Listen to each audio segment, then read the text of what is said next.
How will we power our future? Can we create a healthy and clean economy? Climate One at the Commonwealth Club is at the forefront of the global debate about energy, economy, and the environment. Bringing together the brightest and most provocative leaders of our time, Climate One is the place where big ideas get heard. With thoughtful and insightful discussions on policy, business, science, and culture, Climate One founder Greg Dalton gets to the heart of the matter. It's our future. It's time to come together. From street art to political campaigns to corporate advertising, the power of the image is undeniable. For over 3 decades, Shepard Fairey's work has provoked thought and controversy in both the art and political spheres. Now, with the public weary of climate charts and apocalyptic images of emaciated polar bears, we'll explore how art might provoke a more productive conversation. This program is generously underwritten by the Sidney E. Frank Foundation. You have said that growing up you were drawn to a lot of rebellious activities. What did punk rock teach you about climate art? What did punk rock what did punk rock teach you about art? Well, growing up in Charleston, South Carolina, which is a very beautiful place, but not a progressive place, I was only exposed for a long time, to art that was decorative or was reinforcing a lot of the cliches of the region. My dad told me when I was a kid, if you're really successful, you might one day paint the duck stamp. And that didn't connect to me that much then. It actually probably connects to me more now because my understanding of ecosystems, the duck's place in things, is more meaningful to me now. But punk rock and skateboarding showed me a culture that was about ignoring what the mainstream was doing, using creativity to build your own scene, and and it made it cool to have an honest and unvarnished voice. And what I realized was all these tools of empowerment, because punk rock was not supported by the dominant framework, like making stencils and homemade t-shirts and stickers and flyers for promotion, that this was all incredibly empowering. And so, that coupled with the messages from a lot of the bands I liked in punk rock, whether it was The Clash or the Dead Kennedys, Black Flag, all of that. Plus I did get into Bob Marley also, who had a lot of great political messages. This made me think about how creativity is not just to make artwork that's to match the couch, but how you can do something culturally with it. And that evolved for me over time. But I was hungry for the something that was different than the dominant culture of South Carolina, and I found it in punk rock. So a purpose more than just pleasure or pleasing to the eye. When you Yeah. were in college, you saw an art piece depicting the globe with a mask around it. How did that shape your environmental awareness? Well,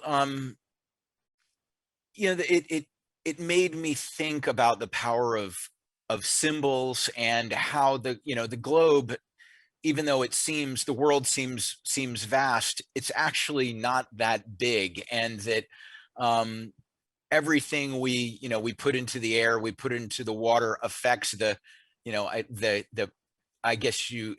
was considering the Gaia concept before I even knew that word, but that this is a planet that breathes, and it needs to be able to breathe clean air. So, I really liked the way that each person could see themselves in the planet itself with that image. And I think that the more, even before the internet, I realized that we're all confronted with so much white noise, that images that convey a message powerfully, iconically, using symbols that are relatable, that was an important tool of communication. And I saw art as far too narrow and cryptic often, and elitist. So I was always looking for examples that sort of bridged high art and that punk rock ethos that had been so important to me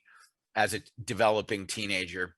And we should mention for people who may not be familiar, the Gaia concept is this idea that the Earth is a living organism that's pulsing and that everything's working together as though it was an organism. You have an Earth Day artwork by Robert Rauschenberg. What does that piece portray and what does it mean to you?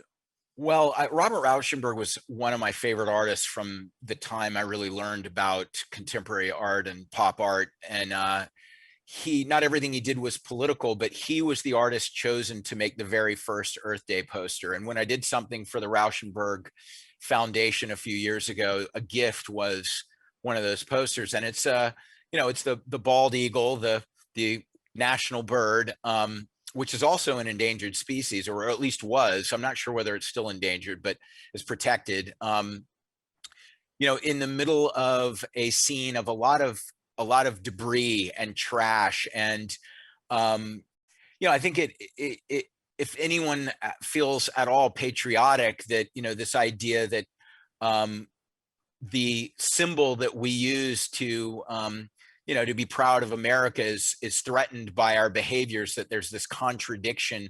I thought was a really powerful piece without being too slogan oriented or didactic. And so that was another window into ways that you could make people reconsider their behavior when something that they think is valuable in terms of what they associate with their own identity is under threat.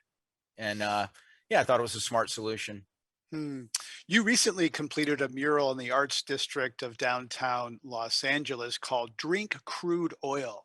Describe that mural and what you were provoking with it.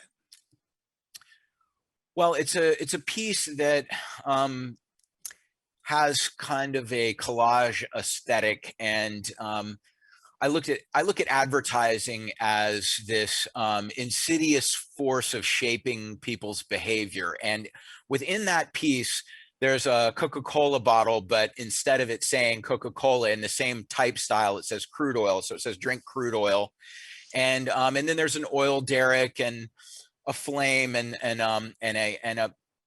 a guy who looks like a soldier, but it's a gas station attendant with a gas nozzle, and it says, "We never stop charging." And it's making the correlation between the way that the economic forces and the of the fossil fuel industries and the accumulated power of that industry means that they can keep reinforcing their message through advertising and lobbying, is something that it's difficult for the average citizen to overcome, and it's even difficult for governments to overcome. But within this piece, there's a woman, you could say an activist for environmental justice, who's wearing a hat with a flower with a globe in the middle of the flower, who is in some ways, like, in this, she's metaphorically up against, and in this piece is literally up against all of this propaganda to maintain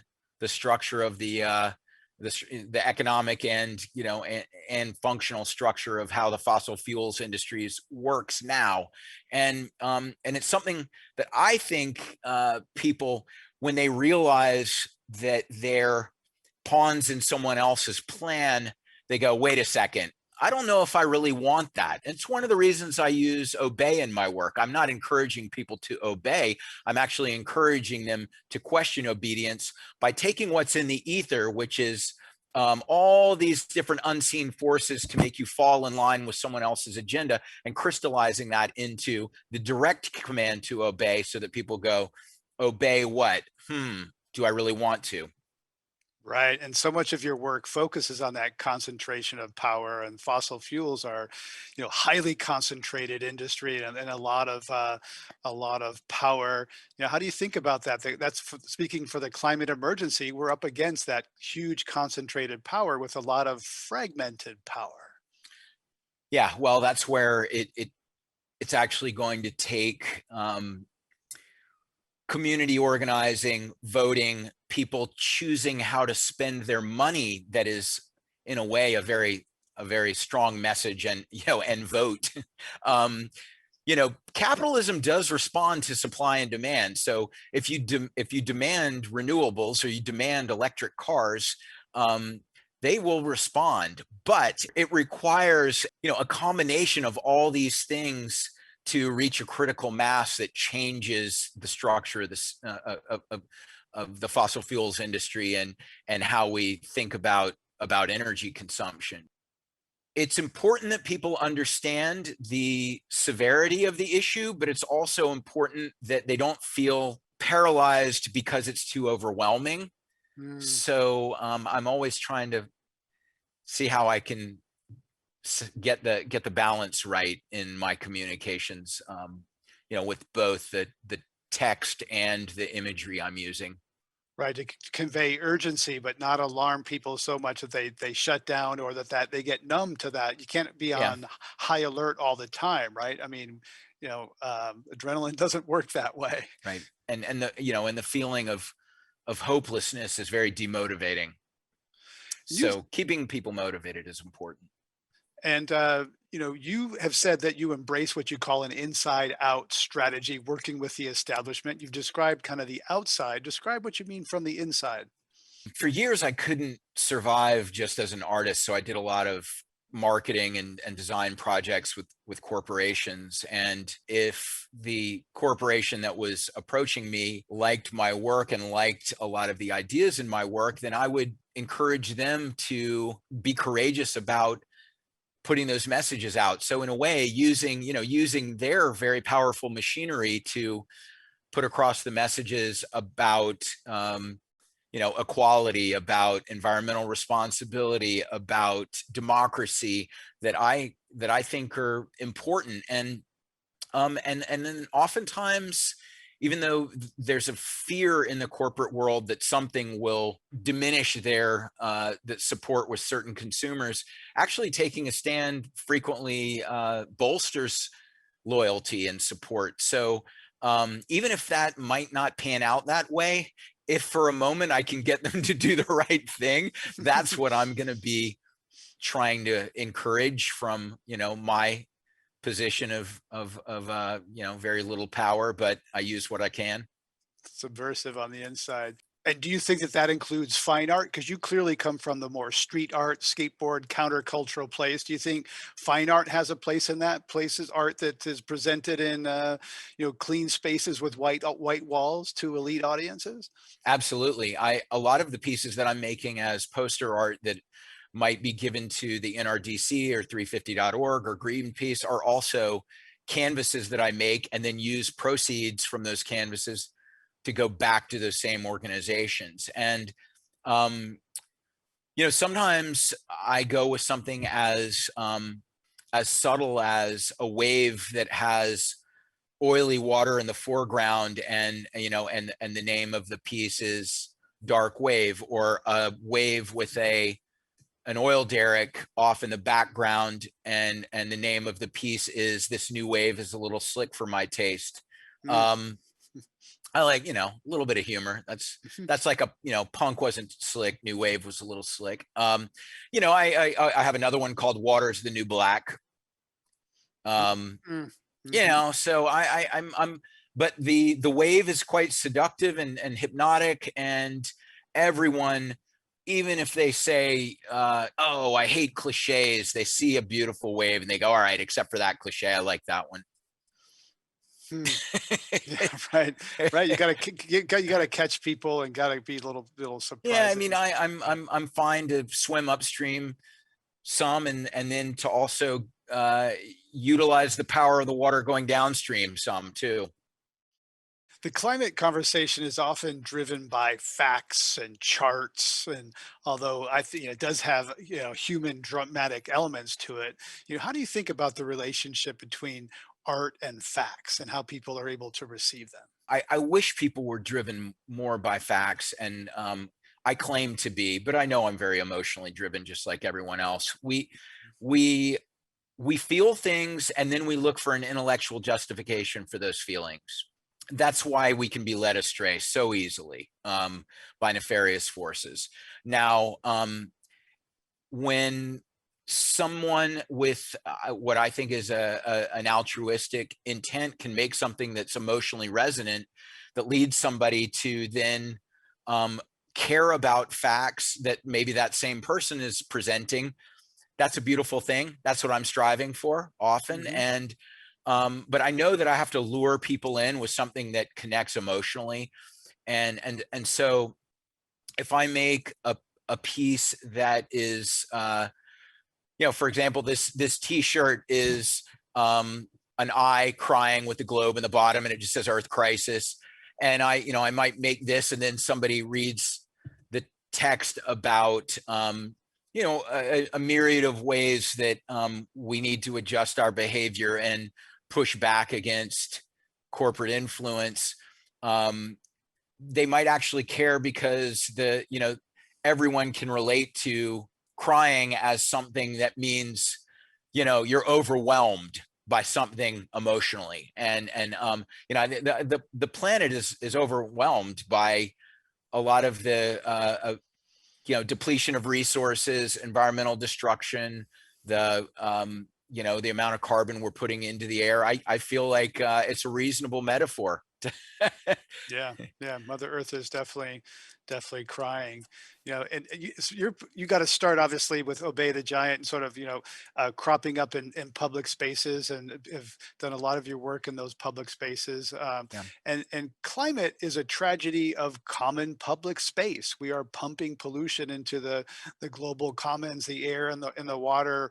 Individuals at every scale, personal, corporate, national, are act in ways that are rational for that themselves and damaging to the public, to the commons. So I'm curious how you think about that parallel between public space, as an artistic expression, and public space that's being polluted by our activities. Well, I'm glad you brought that up because it's something I've considered a lot, and I always felt as a street artist that the public space is really meant to be for the community. And anybody that participates in democracy can appreciate the idea that we all should be able to shape what our world looks like, or at least what our communities look like. And yet corporate advertising and government signage were pretty much the only visual communications in public space. And I always thought there should be more art. And I initially said, well, I'm going to do that with or without permission. And now I get invited to do things. But one of the things a lot of people don't consider about these commons, and it's something I learned about from my friend Adam Wereback, who is the youngest president of the Sierra Club, is that idea of common assets, air and water, that we all need to be healthy, yet certain companies really benefit financially from polluting or destroying and these common assets. And the way people should think about that is that these are owned by all of us, yet they're compromised by predominantly by a very powerful few. And yes, we all can decide what kind of car we want to drive, and those few often say, yeah, it's your carbon footprint, it's because you drive an SUV. But really, we need to be thinking not only about how we're contributing to the maintenance of these common assets or the health of these common assets. We need to vote to make sure that the people who wreck the environment also pay to restore it. And that was the concept of cap and trade, which was initially put forward by Republicans, and now they have no idea what anyone's talking about. That wasn't our idea. We don't like that idea.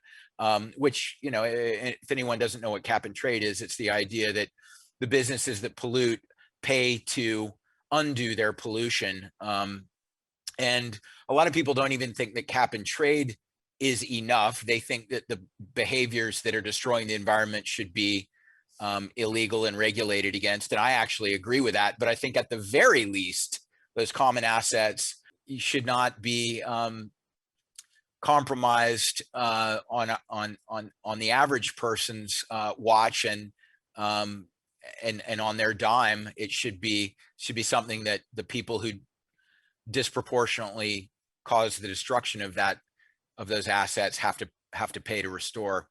Street art, except for maybe commissioned mural, is inherently anti-authoritarian, often anti-capitalist, and you present a street artist ethos, yet you've taken commissions from large corporations, and you've taken some heat from that for having Saks Fifth Avenue as a client, that sort of thing. So how do you work through that? Well, the way I work through it is that we're all living within capitalism, and so how In an to imperfect world, yeah. it's an imperfect world. You can't escape it. So well, the way I've looked at it is, how do I work with that in a way that empowers me to push my ideas? And I'm sophisticated enough to, in my opinion, decide who is maybe a like-minded ally, or at the very least, not not a villain who I can work with in the capitalist system, and then either use the money I make from that to do things that are potentially about questioning aspects of capitalism. It's I think that anyone who claims to be completely outside of capitalism and meaningfully questioning the system is probably delusional. And this is very sad to me, that when you look at conscientious capitalism, which there are some examples out there, that more people aren't saying, this is a model that I want to embrace with my own practice, and a model I want to encourage by how I spend my money. Patagonia is a great example. You mentioned Patagonia before we started talking. It's a very ethical company. I've collaborated with them. They do a lot of things for protecting the environment and for treating their workers well. So, I'd like to see more brands like that. I recently did a project with Levi's that was in support of the ACLU. And I do a lot in support of the ACLU, but to see a brand as big as Levi's taking a stand for against racism and for voters' rights was meaningful. So I think that it's quite unsophisticated to say, well, if something touches capitalism, then it's automatically corrupted and bad. Capitalism needs more oversight. It needs a referee with a conscience, and the government is supposed to do that. But the capitalists have so much power that they've bent the government to their will, meaning that the true nature of democracy is compromised. The government is supposed to create the greatest good for the greatest number of people. It's not supposed to do favors for corporations. But I think that I can work within the capitalist system, sell inexpensive prints and stickers and T-shirts, and use money to go to causes I believe in, whether it's around the environment or incarceration reform or Black Lives Matter or the ACLU, which is, that's part of my practice. I see that as completely philosophically consistent. So I want to ask you, as we get close to the end here, how you approach social media and how you try to engage people there without falling into the dramatic traps of extremism and dividing that are so prevalent on social media. I try to use social media as a way to talk about things that are important to me that also have some sort of life outside of the virtual world, in the real world. And so whether I'm talking about the environment or racism or artwork that I do as a physical piece on a wall or a print, I'm trying to connect people to what I believe is this sort of civic life beyond a screen. And when I say civic, I don't just mean how we engage in democracy. I mean, everything is political, right? All our actions are political. And so I'm trying to be constructive and encourage people to engage in a dialogue they might not otherwise, to to keep their eyes and their minds open. And then I get met with, shut up, libtard. And that's okay. I think to myself, okay, the trolls are watching. I guess they're concerned. Means something. Yeah. Yeah, it means something. And every now and then I block them, because what I've realized is a problem with social media is that the most antagonistic voices, they hijack platforms of democratization and then they degrade them.